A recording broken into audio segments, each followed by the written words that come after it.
All right, we are back. The Rhetoric Training for America, Rhetoric Warriors / Political Persuasion Training for America podcast. It's triple named at this point. We'll get it locked down soon. I'm Dr. Dan. It's a rhetorical rodeo right now. And all the animals have broken out of the cages, and they're in the stands, and nobody knows what to do, and it's just gone nuts in the political persuasion world, especially. So the more we can do, I guess, to rope these doggies and submit them, the better.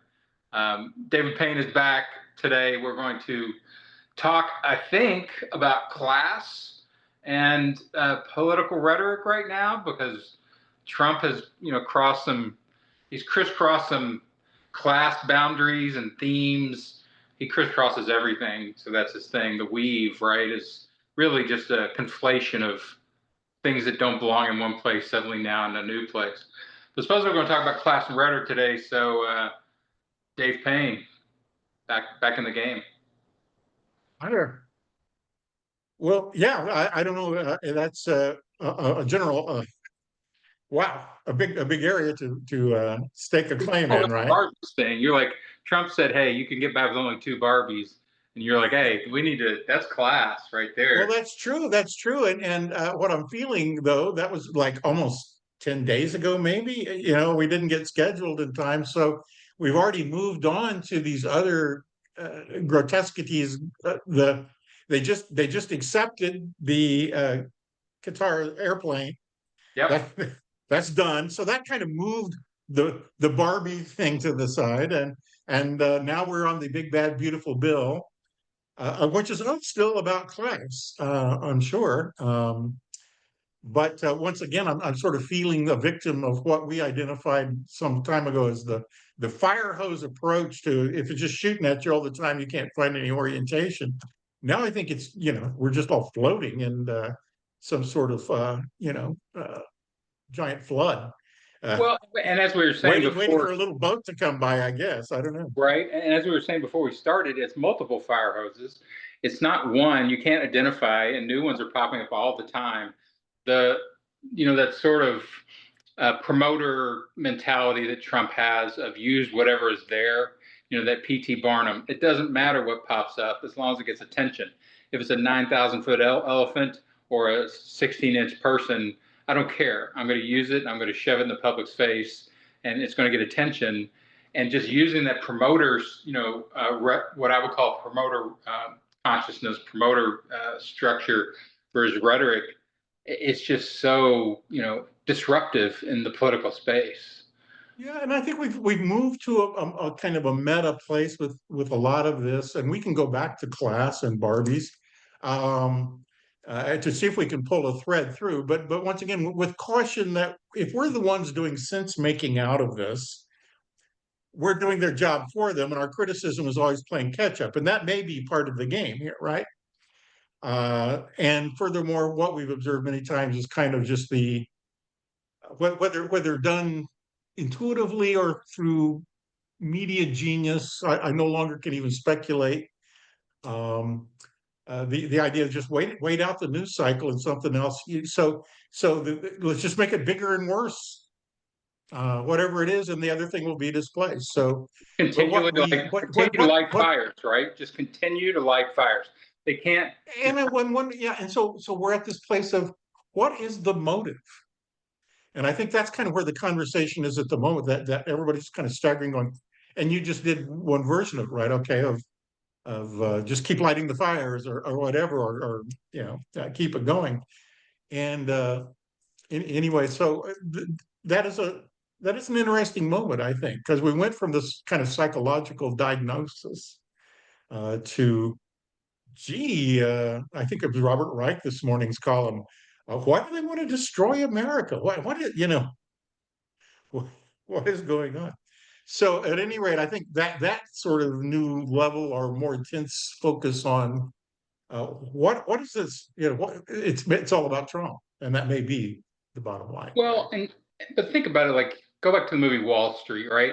So Michael Douglas back in the 80s, had the phenomenon of all these investment bankers buying up existing corporations that had been there forever and had cultural value and, social value, and selling them off for parts. And that business structure fits very well into what's happening with America. Like he's just going in, by institution and breaking it up and selling it off for parts. Like what he did with the, US aid. Like, oh, we're sending all this money out into the world. Let's take that over. And part of that was like they said he wanted it because it has a $500 million building that he liked. And so he just shoved the US aid out of the government and took the building. And he hadn't put his face on it, I think, today. Like he had a huge mural put up. So it does fit within that business structure. It's not a Well, political structure. and when the movie investigates Gordon Gekko's motivation on the matter of why does he betray his friend and uh, sell Blue Star off the airlines, he says because it could be done, Mhm. and that's kind of what you're saying. It's just there to be done, Yeah. and there's power in that. And that same motive was described in Pretty Woman, to Yeah. that he's redeemed from that somehow. He But pulls that's back what he's from. up to, is just doing it, and it is tied back to some sort of father figure, terrible childhood kind of orientation, and that all fits too. So anyway, it's just to me kind of stepping back from, and they're asking this now about the airplane. Why does one even bother? Right? It makes no real sense except to see if you can get by with it. Right? Nobody. It just once again the corruption. Our Supreme Court justice sort of incidentally named it and saying, "This sounds like a catch me if you can thing." If you think about the motivation in that movie, Hmm? the con, the imposter of I can just get by with it, and there's kind of this I mean, Trump has desire said to keep many. pushing it until somebody Well, stops you. he said this many times during the debate with Hillary Clinton when she was calling him out on not paying his taxes, using the depreciation clause to write off everything, as a loss so that he didn't have to, pay taxes. And he's like, it's not my fault that I can do that. Like your tax code isn't strong enough to stop me, therefore it's your fault. And that's that kind of predator mentality that says if the prey doesn't protect itself well enough, then it's prey's fault that I caught it. Yeah. Well, but once again, so the whole let them eat cake moment was displaced with the giant airplane bribe. I think one commenter today was, why bother? Because with the bribes that the crypto people are giving him, he can buy his own jumbo jet. Right? Yeah. So once again, it's back to it's there to be done, and I can get by with it, I guess. Anyway, not to derail, except I think we can thread back through these things to kind of the Marie Antoinette moment of just a sense of immunity and impunity, right? Well, it's like let me eat cake. Like they can't stop me from eating the cake. You know, Right. like you don't have. I'm eating your cake, and you And can't. that's kind of a slightly more nuanced read of Marie Antoinette, I think. I, yeah, that's what I would do. Is just eat cake. So If you were so here, who are these people that are upset? At any rate, when that moment happened originally, it seemed to me that the media were investigating, back to tie this together if I can, they were investigating Trump's motivation for saying that. What's his view of things that he would say something like that? You could only have two Barbies. And I think the NBC interviewer at the time says, "Are you saying that um, that there's not going to be enough Barbies on the shelves?" Which I think completely missed the point. And he said, "No, that's what I'm saying."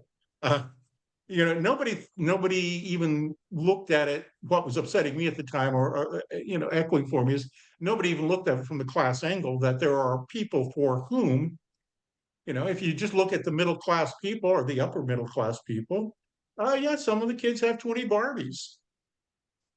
And maybe that's not the most important thing in the world. but there are, right, probably 40% of the people out there who might have to actually go without something to buy one Barbie. And those people are not even populating this entire domain of concern from either Trump or the media that's interrogating him about his motives. So we're not really, I mean, the poverty class is completely eliminated from any conversation. And that's just, with the big bad budget bill today, that's even more true. We will cut Medicare across the board, $500 million, while giving a tax cut for the very wealthy. But they'll give And it back. what's that?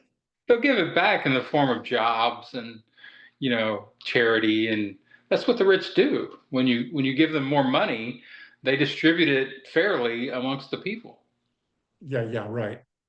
Yeah, that might have been true in 1953 that the investment class needed more money. Of course, they were paying 90% taxes then. So then the claim that, we need more money so we can invest in companies that give jobs, but the investment class, which now takes up 50 to 55% of the population, that's not true of the money we're overvaluing the stock market Right. with, yeah, or making homes unaffordable with. That's just a glut of investment capital that has no impact whatsoever on whether companies produce jobs or not. So Well, no, interesting thing. that's one of those things that needs to go by the wayside. I don't Yeah. even think people even bother to argue that anymore.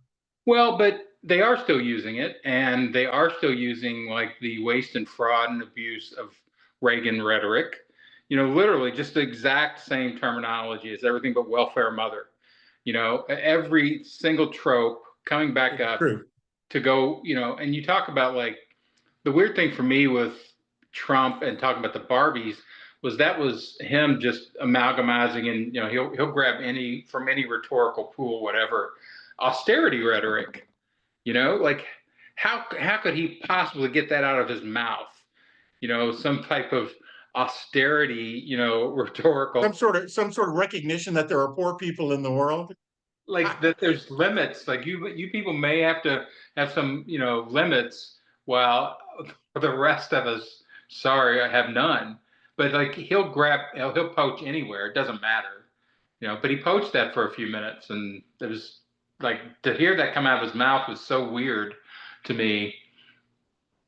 But and when you called it as like, oh, he's touching on class, which he does every once in a while. He has this sense somehow of, I guess, because he was in money for so long in construction, in New York, that he does have an awareness of the working class. He does have an awareness that they exist, and every once in a while he'll pop something will pop into his rhetoric about it. One wonders. I mean, if you get to the whole, I mean, he must, because he has to be told, I think, on occasion that, in fact, that's his constituency. Yeah. Well, I like mean, when about the celebrating whole using the, tariff, they had to have a meeting and somebody explained that this would actually impact the people that are voting for him. well, like So, when so he pulled out the word groceries into his lexicon, and he was so proud of himself. He's like, I don't think anybody uses that term ever. Like that's a term I invented, and I'm using it in politics. And it's like, wow. well, it's like the Dr. Oz moment. You recall that he was identifying with the people having trouble with groceries by talking what he needed for a crudité, right? Yeah, that's what you want to throw a French word at people. That's great. And Furman made fun of that until but and of course now Dr. Oz is in charge of like Medicare or something like that.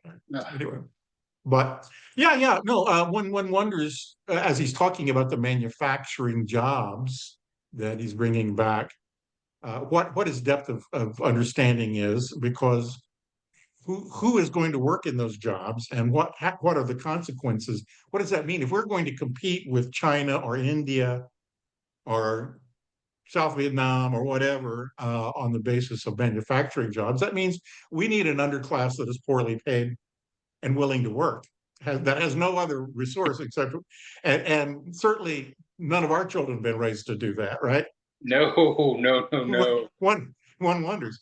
I was at Home Depot today with a similar echo of the woman checking me out, because there was a long lines at the self-checkout for strangers. And so I went there. I said, I think Home Depot needs to hire some more people. She says, well, these young people won't stay. And this is something I hear over and over and over again. They won't take these jobs. Yeah. And here I am, 65, she's probably at least that, doing the job for probably minimum wage, and yeah, no place else to go. But um, Well, like it, we were it occurred, saying, it like my occurred. son's first job, because he broke into the gaming industry at 17, was 100K plus. And so now he quit that job and he's got no sense of what other jobs pay. Like he said, he goes, I was thinking about just getting a job at like a Trader Joe's, just to kind of have something to do and hang. He goes, like, even if they paid me like $25 an hour, I can't live on that. I'm like, we're not going to pay you $25 an hour, bro. That's funny. Yeah, no concept really of, yeah, Well, and I'm curious, we both come from working class backgrounds. right. And to me, like for a long time, there was such a huge bulldozer of political power in America. Like the fact that and Biden used this forever. I come from the working class, I'm the poorest member of Congress, all that kind of stuff. Um, is that poachable? Like has the GOP really managed to grab that turf, even though that they're the crazy, people who are taking away all the foundations and support systems to the working class?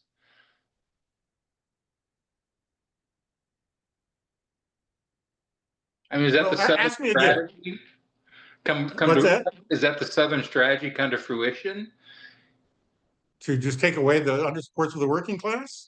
Well, just take away. I mean, just to adopt the rhetoric, or somehow to sever the working class from the Democrats. That they don't believe the Democratic rhetoric anymore. They see the Democrats as elitists. Sure. Well, if you look at it from the criticism of what the Democrats have done, I think that's absolutely a reasonable critique. How did they lose, right? Labor, basically, as a political entity. And it may well be the backside of the Southern strategy, right? Which is race and the competition among the working class about race, which is, where racism is most keen, is in competition for work, Right. plain and simple, always has been. So, we could be looking at, but yes, there's that's a complicated question. There's more than one front. The 50-year campaign to make liberalism or socialism a dirty word, which, taints labor, or that approach to labor, the organized labor. Um, and of course, in the previous election, at least there was some gain of that back in Democratic support. But that's part of it, seems to me. So, who is the working class? I think is a profound obscurantism, right? That is so obscure who they identify. And if you approach it from the other direction of why are these people voting for Trump, that seems obvious. Why are you voting for Trump? Right? What is it that this is going to do for you? How does what's happening right now give you cheaper eggs? How does what does any of this do for you? And to completely hide in ideology what it's doing to hurt you. So I'd say that is a giant Gordian knot of economic class-based rhetoric. So part of it is the expansion of the middle class to be a signifier so empty of any factual meaning that everybody from $15,000 a year to $400,000 a year can consider themselves middle class culturally, ideologically. So where does the poverty class exist in any of that? So if you look at, critics like Thomas Frank, I think has really been nailing that on part of what's happened with the Democrats, how they lost labor. Um, Reverend Barber has been looking at uh, just how if the Democrats could in any way, shape, or form even get part of the poor, the real poor, to vote for them, they would win every election. Why aren't they? Why is in the rhetoric of neither party, the rhetoric of neither party even recognizes the existence of the poor in any meaningful, concrete way. So it gets some sort of lip service, I think, from, but when they say the poor, they really mean the lower middle class, the struggle of the working class, those people with jobs. And that's not really populated by the really struggling poor as any, it's just not a meaningful political category. Do you think it got, again, sort of, you look at the severances between the promissory rhetoric of what I'm going to do for the working class, manufacturing, and all that, again, which Biden hit very, very hard all the time, severed from results, because Biden got results. Like he did. He got like manufacturing results. He got a lot of, ostensibly demonstrable, factual results from that approach. Wages increased in real terms for the first time in 30 years. Yeah. But it was severed from the rhetoric. Like people didn't assign that to him. Like, is that because of the confusing nature of what's happened in this, maelstrom of rhetoric now? People can't see through it to make well, economics are pretty complicated. Where does inflation come from? Why did we have inflation? That whole conversation went, Democrats took the hit for that. And so many people, I think, used as a mask of their antipathy toward the Democratic nominee. Groceries are too high, I'm voting for Trump. I think that hid a lot of other reasons why. But it did not engage an understanding that post-pandemic we were going to have inflation, period.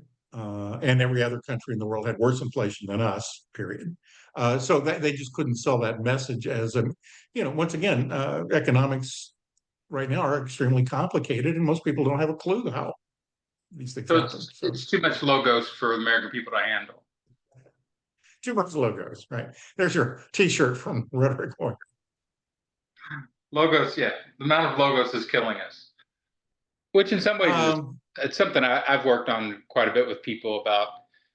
Like in marketing, businesses constantly, when they put together their own marketing and executives put together marketing, they want to load it up with logos, with proof points and claims and numbers. And I'm like, nobody's reading any of that, dude. Like, throw a gecko on there and just repeat it over and over again, saying, save 15% in 15 minutes. They can handle the number 15.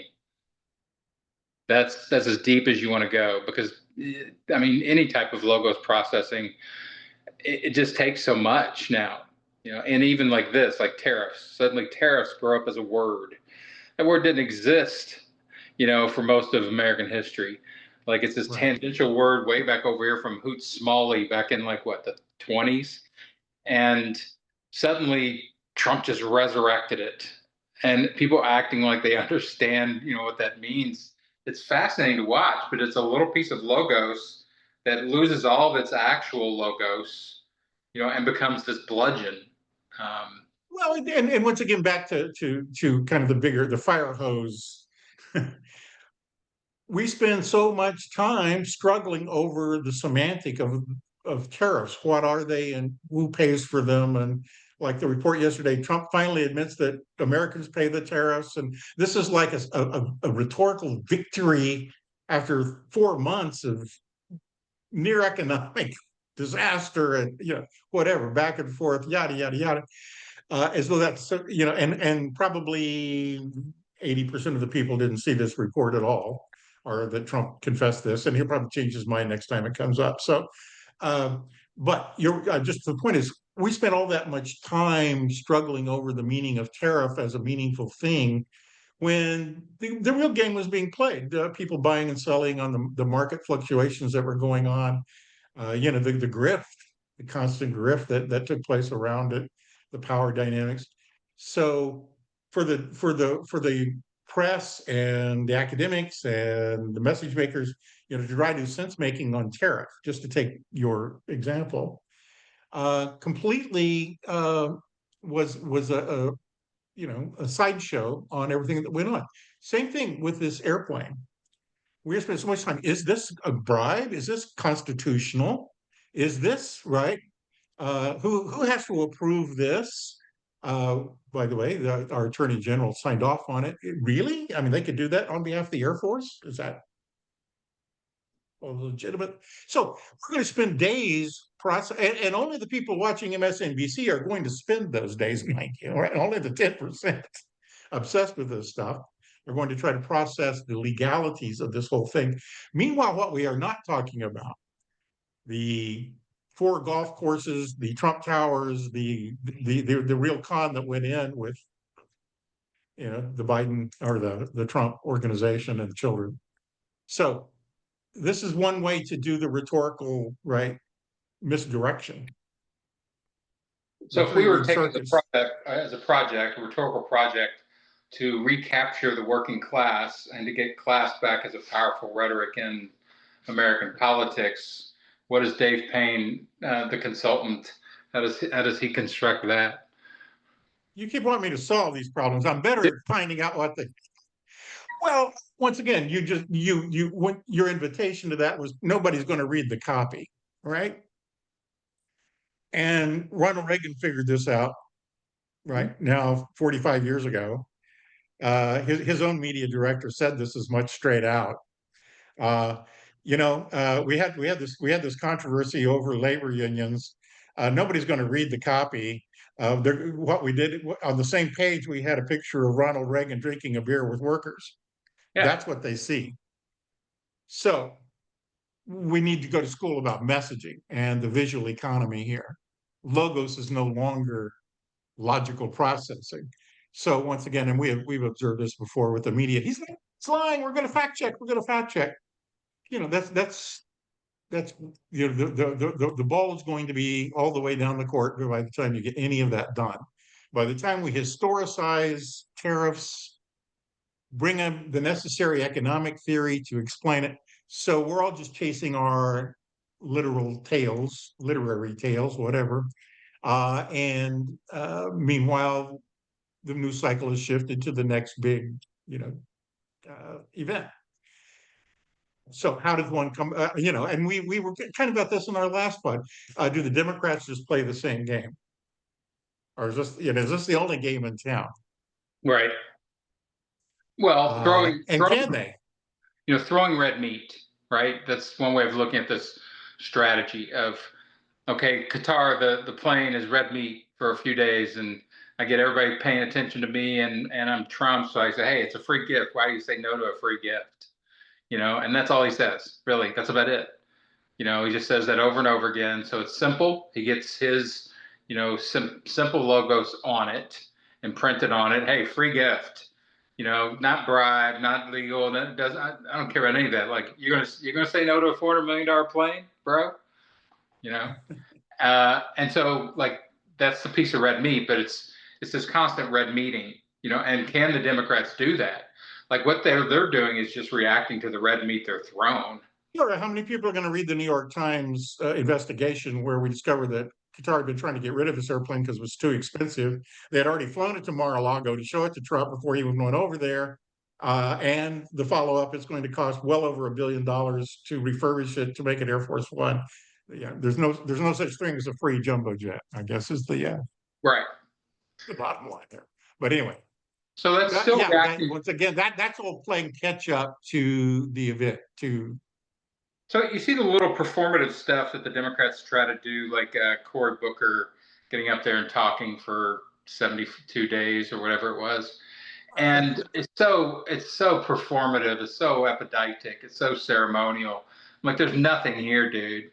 And it gets into the news cycle for a couple of days, and then yesterday, he got just reamed for voting yes on one of Trump's ambassador to France nominees because he had a long-time financial connection to the guy. Really? How are you going to hold your moral high ground when you do that? Right. So what is the and once again that in the political economy, the symbolic economy of the MAGA person, that displaces 25 hours of filibuster easily gone. Yeah. So if we just take the red meat strategy and okay, so clearly the GOP and Trump are using the red meat strategy. Can the Democrats use that strategy? Well, they got to use something. They got to do something with messaging, I suppose. And it seems to me they're not making the cases, but I'm the kind of person who wants those cases to be made. So that's, yeah. Yeah, No. I think some part of it they can. I think, one thing that's curious to me in the recent reporting is they'll say Trump 36% approval rating.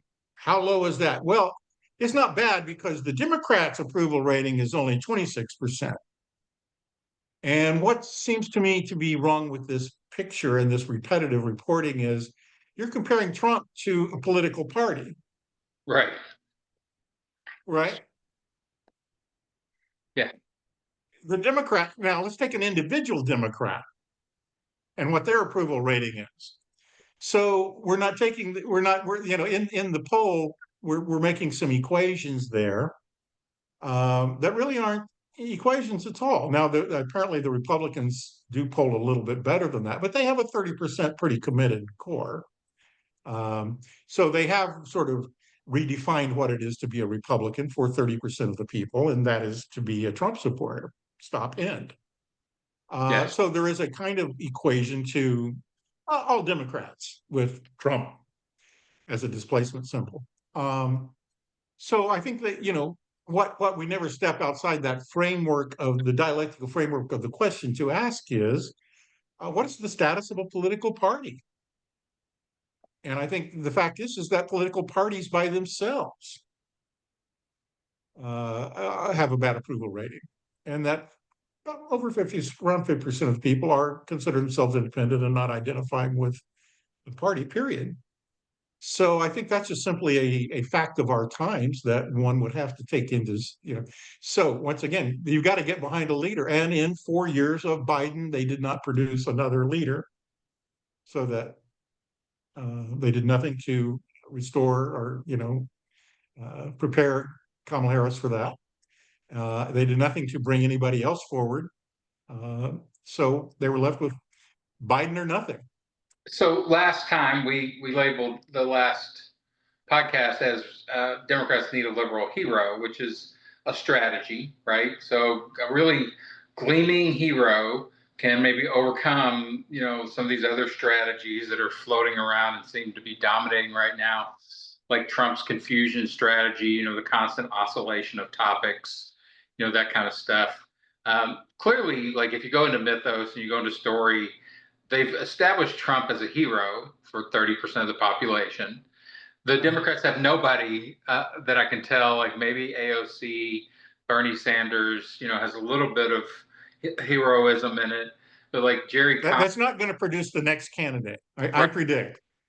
Well, Jerry Connolly, 86-year-old, just died yesterday, right? After having beaten AOC for the chairmanship of the most powerful committee in Congress. It's like, oh, now they're dying in Congress. That's the only way to get these guys out. So, I mean, what do you do then? Like, if we look at our tactic wheel, this is kind of how I look at rhetoric because I sell rhetoric strategies to companies and people. It's like, okay, well, which one of these can you pull off? Like, you have the assets to make work, and which of these, would work at this point? So the GOP has hero strategy. They have a hero, a central hero, even though it's probably only 30%. He's also a central villain, to 80% of the world or whatever. But it's a strong character. Sure. And let's go back to our theme of the day about class and kind of dissect that a little bit. Were you to come up with a hero for the class, it would not be Donald Trump. Were you to strategize that, where you say, here are the characteristics we want of this class hero? I don't know, like because he's such a uncontrollable, rebellious problem. That's the anti-hero is clearly, part of that. Yeah, if you wanted to take a cynical approach and say, okay, yeah, a reality star would be good. Somebody who has the ethos of a powerful businessman and that doesn't bear up to any kind of scrutiny, that would be good. But once again, it does invite the constant just sort of taking away from him to where, at least 20% of the people that voted for him really don't care for him and they know exactly what he is. They just didn't want to vote for the other side. Right. So there's a lot going on there. So as soon as But Trump passes by, for whatever way he does, like even if if he can't run again in 2028, or if he although uh, Steve Bannon says he will be the next president in January of 29. so who's next? Like, do they have anybody? They don't have anybody in the hopper either that I can Well, they're tell. asking Don Jr. if he's going to run. So, Yeah, that ain't gonna fly. Like none of those. He's not gonna be able to imbue the next. I'm through saying that it can't happen. Well, that's true. I can't predict it, but I'm just saying like they don't have, like Trump is very unique, had very unique assets. Long term relationship with America. People knew him and all that kind of stuff. There's nobody else in their bullpen, Well, and unless The Rock. I Maybe want The to hope for Rock. that this is just cult of personality, and that's one way to kind of contain that, to say that. But I think once again we would want to be smart about, and we've tried to do this in the last few years. And there is a new book out about, by the way, J.D. Vance and his sort of classist origins, right? How he got popular to start with, the hillbillyology. Um, and there's no doubt there will be an attempt to sort of mutate him into the next Yeah, for sure. He'll take that ver tack. version of this. So the seeds are possibly there. But once again, to see the class basis of the Trump rhetoric, which you have directly pointed out many times, traces back to the class rhetoric of Nixon and Reagan. The playbook is not radically different. And so the dissatisfactions of the labor class, which are terribly bound up with race, as is the identity of the Democratic Party right now. So there is that going on behind those scenes. So, but I think I would say the rhetoric doesn't just have to be about an individual. I guess was the point of saying that Trump would not necessarily be the most logical, predictable uh, hero for this. I don't know that it is in the personal characteristics. It's what that person is selling. And Trump did a good job of saying the things that that class of people and their movement, going back to the Tea Party, were saying. Hmm? And was a hero because he was a rhetorical hero. Period. He would say those things. Right. He It's not would like say he the script. invented them. He just said them out loud. And so everybody thought, oh, wow, that's really cool. He's willing to say these Right. things Which and is not play the game that these other people are playing. which is the exact definition of an actor, right? Like just say the script, bro. How many times I've said to Absolutely. actors or comedians, I'm Absolutely. like, just say the script. Quit changing the script. Just say it. So I think the Democrats need to, when they sort of say, well, they need to talk in real terms. I'm kind of weary with the analysis of the Democrats' problem right now, and I think it doesn't really get to the core. What is their identity, and what is the identity of a political party, and this class identification? It is so all over the place as an ideology, and I'm back with the Reverend to say, let's look at the poor people. How do So do we find a poor person and raise them up? that wouldn't hurt. That wouldn't hurt. Um, but at least what I'm saying, it doesn't have to be invested in the identity of the individual. It has to invest in the rhetoric that they're espousing. What is their analysis? How do they convince that they are working for these people? Right. Right. But again, logos is not going to work. So I remember Fetterman, is a really interesting example of class. Sure. And Absolutely. the way he dressed, the way he looked like a big goof. He looked like a bro. He looked like a former football player, and kind of talked a little bit of that grousiness, and seemed to have a little bit of backbone to him. I mean, apparently he's falling apart. He's at least getting character assassinated badly, um, for his mental illness right now. But I was always like, as soon as he appeared on the scene, the same way like Stacey Abrams, I think in some ways, as soon as she popped up, I'm like, oh yeah, people will recognize very strong, articulate black woman who won't back down, as a poverty hero, a working class hero. They'll recognize the guy in hoodies, who's showing up, at black tie events and hoodies, and stuff like that as a working class hero. And I'm like, either one of those people have sort of interesting capacity if they were picked up and devved, like really, over a couple of years, or before the election cycle starts, get them into the consciousness. It'd be an interesting play, but they don't seem to be doing Well, any of that.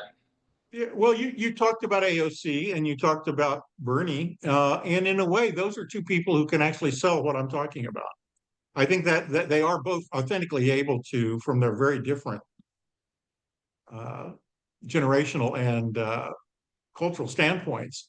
And if you listen to what AOC is saying in her speeches, I didn't learn this as a communist, and I didn't read Marx. I learned this because I was a waitress. There's your working class person, and look at who she's representing, um, and winning favor with. Combined with just sort of Bernie's lifelong consistency with making this point, right? The socialist agenda, social democratic agenda. And so they both have credibility, ethos, but neither one of them probably are going to be able to step into Yeah, the candidate role of a national campaign. right. Uh, Unfortunately, as a Hollywood casting, director, neither one of them fits the part. There's something a little odd about AOC, the way she talks. Once again, it does not have to be the class identity of the individual. I think Josh Shapiro can make the talk. He may have other Yeah, detractors, but I think he can make the talk. I think Gavin Newsom can make the talk, but he also has other kinds of geopolitical baggage that might stand in the way. So I don't think it has to be the identity, because at least rhetorically, we want the super representative, right? sure. Ronald Reagan was not a working class, Right. You want the Bill person. Clinton, the guy who comes from Arkansas and can talk, Rhodes Scholar and also talk Bubba. Exactly. Talk Bubba, right. And he was just mercurial enough for the times to stitch that coalition together.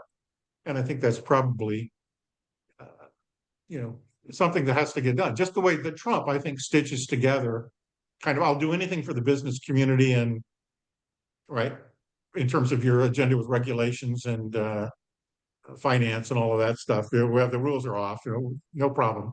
And but I can win the support of these working class people as well. So I think there will be I think there has to be a coalition, and right now the Democrats really are not sure what that looks like. Well, do the Democrats have to cut sort of rhetorical liabilities? And I have this little system I use with, again, when I design persuasion for companies of assets. I do an audit of assets, omissions, and liabilities.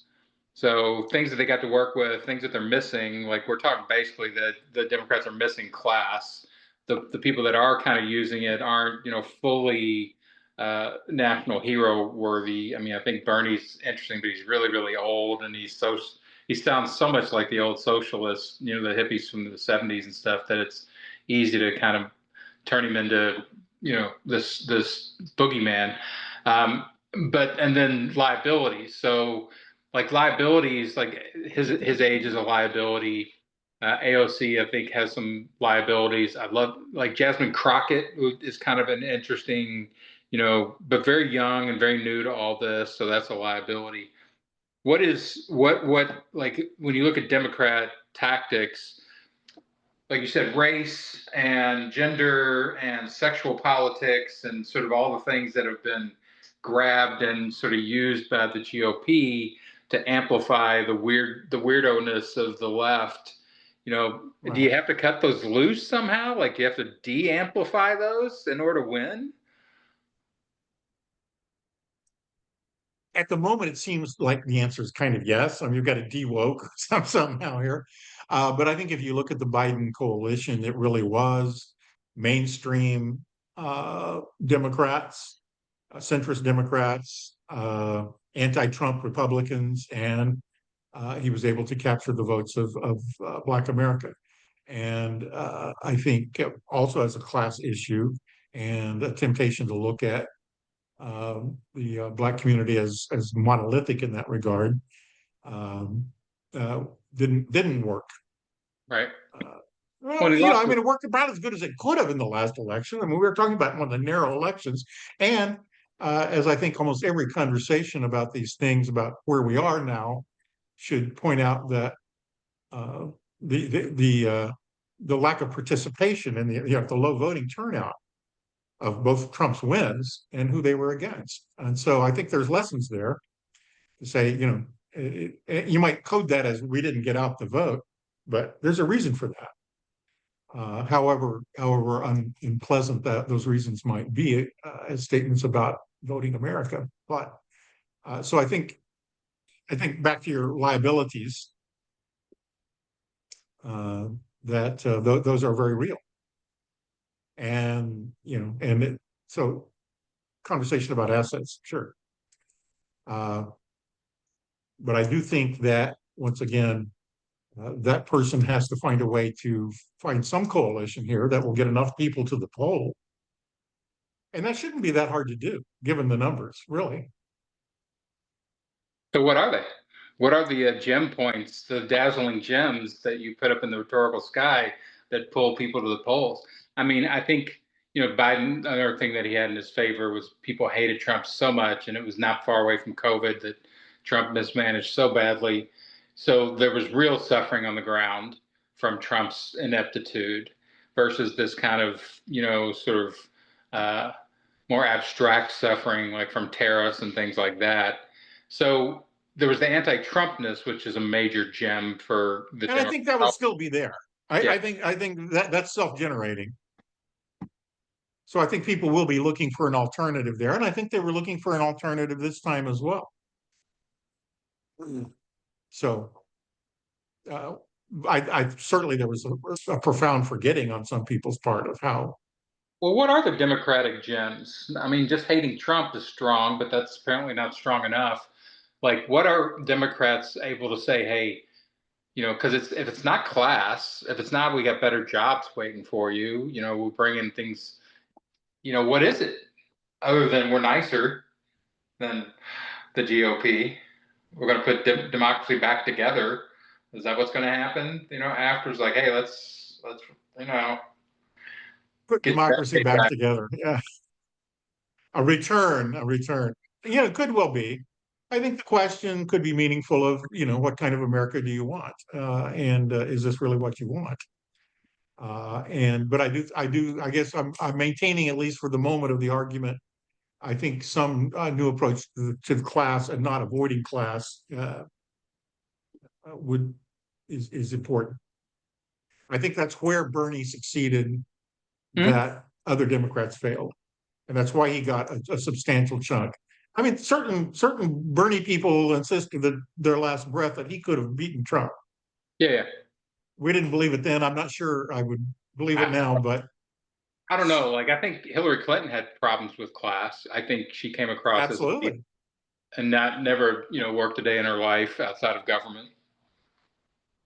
Well, and I think once I just don't think you can undercut race and gender in how we are willing to and able to cast a leader in our psychological imaginations. I just don't think that's there yet. Whatever that subtle idea of leader is, that is kind of the mythological undercurrent of all this rhetoric. I think the numbers prove that that's enough Americans just can't get past that. And Well, I think the data is there on it too. I guess at least, you can think of Trump and not being working class. He is business class. So at least he's associated with some kind of American work, like that's part of the mythology that he got from his, time in Hollywood, is they made him into a mythical business leader. And at least that is in the area of work.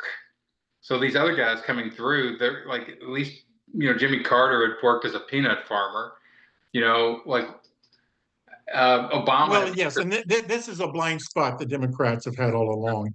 People are mistrustful of government, and that's been fueled on the other side. And so government, politicians, so he is the outsider. Think about how many people are elected by being the outsider, and how few, right, people from the inside of government, senators, make the advance. So I think, yeah, what we've discussed before, the kind of the monomyth of the person coming from the outside, to save the day. So I do think that is part of the identity of the hero. That is an unavoidable. That doesn't mean no one can. It means it's been very rare that they have. And Well, maybe it's maybe if the Democrats use the billionaire, the good billionaire. So like Mark Cuban, seems to escape a lot of the scathingness indictment of the billionaires. He seems to have made moral business choices, and he does publicly post a lot of anti-Trump and that kind of stuff. Something like that. well, that's the governor of Illinois, right? I'm the real billionaire here, and these are what. Yeah, I think that could sell. I really do. Yeah, now that's an interesting strategy. It's still class-based to me because it's working-based, it's money-based. But it's that might be a counter strategy to like even a billionaire standing up there next to Trump going, yeah, that guy's not a billionaire. Well, he is now because he's Well, still yeah, the New York guy, right? Bloomberg tried that too, right? He didn't have the other kinds of cachet that would have got him to the end of that campaign, but and mostly among the Democrats, among the conservatives, it might have actually worked pretty well to be the alternative billionaire in the conversation. So, yeah. I think the thing is that all of these elements are ultimately transformable. Trump's business experience, which has to be hyphenated somehow with corruption or whatever. Which way do you want to spin it? Can be spent one way or the other way, right? And for some people, it goes one way.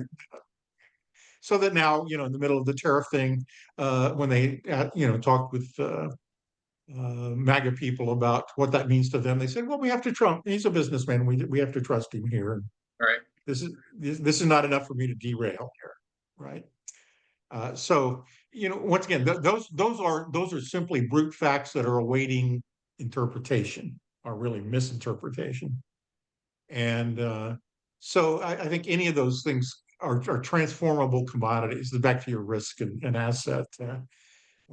It's what are the brute facts and the degree to which they can be bent in a sympathetic direction, Well, it'd be and that's what interesting. identity is. Yeah. I guess it's like, the idea of you have to have some type of depth of suffering in order to get transformation. And the depth of suffering under Trump, financially and that stuff hasn't been deep yet. We're not in a recession yet. We're not, people are not really paying, higher prices yet that they're noticing. And so when you look at it, it's like, if he triggers a Great Depression and he has 2 years of people in bread lines, then yeah, he becomes the worst president, in history. But it has to be real suffering. I think you said this at one point, or somebody talking about it when they were talking about trying to move the Austin airport. And the Austin airport was basically in an Austin neighborhood. And if there'd ever been like a Right. Yes. major crash, it would have taken you out and, a ton of your neighbors. It's like, well, if that happened, they would move it, but barring real tragedy, real felt human suffering, when it stays as an abstraction, you're always fighting, the abstractness of that potential suffering. And that's not For people strong who enough. didn't live next to the airport, that was, it was not a meaningful, salient thing. Absolutely. Yeah. So Trump hasn't. It could be mutated into this is a real estate deal. Right. Yeah. Well, and Trump hasn't caused major suffering for mainstream America, other than psychological suffering. For voting America. He's caused tons of psychological. If we could get 10% of the real poor to vote, the election would be over. Well, and you do that by giving them something to vote for. Right. And the political footballs of stuff like health care, which is a biggie, and that is on the chopping block right now in the current budget bill, and that could be turned into a meaningful rhetorical commodity. Yeah, and I think Trump understands that one. Like he keeps trying to stop them from getting rid of ACA because he's like, that one's going to hurt. Well, his budget, yeah, sure. Well, they do seem to kind of have given up on ACA at the moment, right? But Medicare, that's back to kind of the welfare queen problem. Sure. Notwithstanding, what AOC properly pointed out in Congress the other day, 30 and 40% of the people in red states are on Medicare. These are white people, Oh, right? my younger brother is on, all sorts of support, and he's totally MAGA. And I'm like, bro, said, they're coming for you. Your workers' comp, your disability, they're coming for you. And he's like, So they'll why, never. it's back to Thomas's Frank's, meaningful question, and what's the matter with Kansas? Why do people continue to vote against their interests? What gets put at stake there that causes? And then there's the frog boiling problem. Oh well, I turned up the temperature too fast on tariffs. We'll skip it 90 days. So we'll just turn it up Right. more slowly. Well, and people talking about, the treatment of the illegal immigrants as sort of training ground for that, so we get used to people being, deported in the middle of the night by guys in masks to other countries. And we start to see enemies of the state being treated that way. And it just sort of slowly, sets precedent for, well, these Democrats and their liberal ideas are also pretty dangerous to the state, so. That narrative is out there. I mean, the instant narrative on Kamala Harris was that would be a disaster. Maybe that's the next episode. We'll talk about the construction of enemies of the state, because Sure. the usefulness of villains clearly in political mythos is undeniable. I think even sort of the extracting villains from the poor class, the poverty class, as Well, welfare. and you're About that. sure, and you're right in the middle of the propaganda war, and that is going on. That and how you have to pay a lot of attention to really know which shelf the pea is under at any given time. And I think that's really exactly what's going on with this deportation conversation. It's another thing of here, pay attention to this over here while we do this over here. And, But that the only real end game that I can see of that is that it normalizes violent imprisonment and no habeas corpus and all these kind of things that. oh, really? When the president decides to bring back Alcatraz because we need a big, beautiful, bad prison Right. for our bad guys, and there's this kind of implicit assumption that the president gets to decide which prison you go to, which only happened last week with these Venezuelan prisons. These princes have a big jet. I need one, and these guys have bad prisons. I need one of those. Yeah, yeah. It's all in the construction of power. And so I would say, how does the semiotics of power work here? I think that's really as much as anything what's going on. One, if again talking about taking sort of a class approach, again, I think this is the reason why, like, I think the immigrant population, a lot of Americans don't see them as part of America. Like, this isn't being done to sort of normalize America that we understand. And so therefore, they're not really doing this in America. It's not going to be applied to the rest of Well, America. if you know them by racial identity, they don't assimilate into class structure. And so that's how we've managed to have a classless society, is by mapping all of that crap onto race. Plain and simple. The way we typify other lower classes and races, the way Europe typifies lower classes is with the same kind of language that we typify race or identity, or have done in the past. So this is, when we say middle class, who are we thinking about? And the idea that there has been an ascendant black middle class is kind of a, Like, it's just not on the game board, really. And if so, do we really want that? Or do we really want, the rise of the Hispanic population here and the assimilation into our class structure? And no, I think that's what this othering is all about, right? And so if as long as you're dealing with the abstractions of working class labor, I don't think for at least white America, and this is a characteristic red state phenomenon, I guess, that's largely a white thing,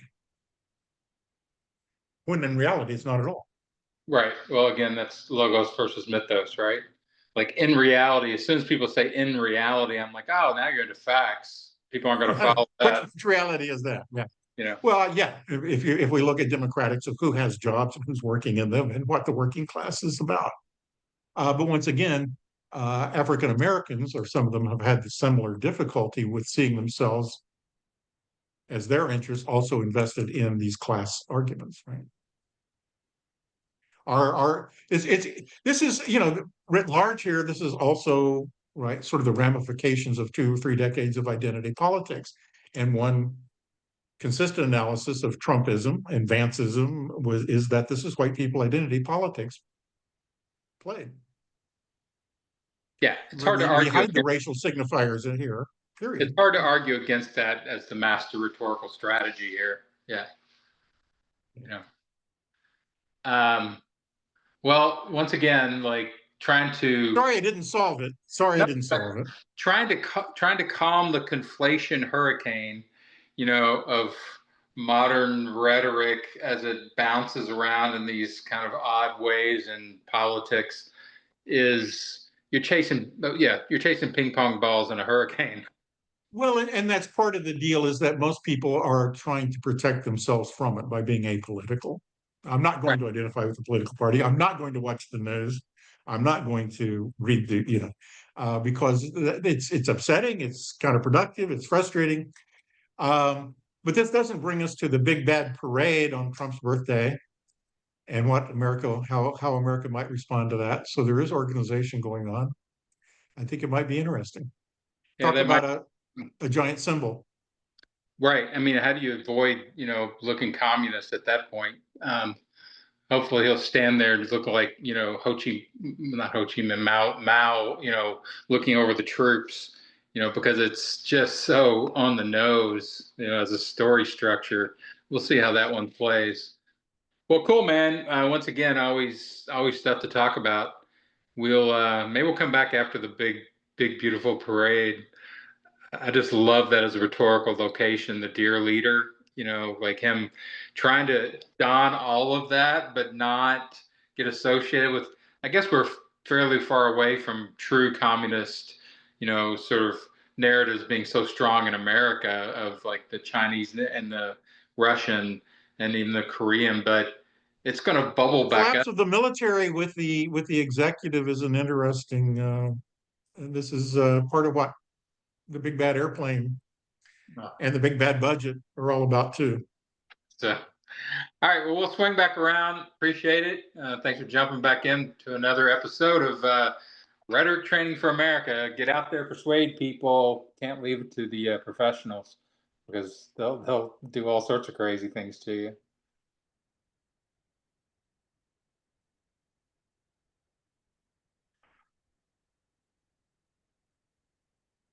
Hold on.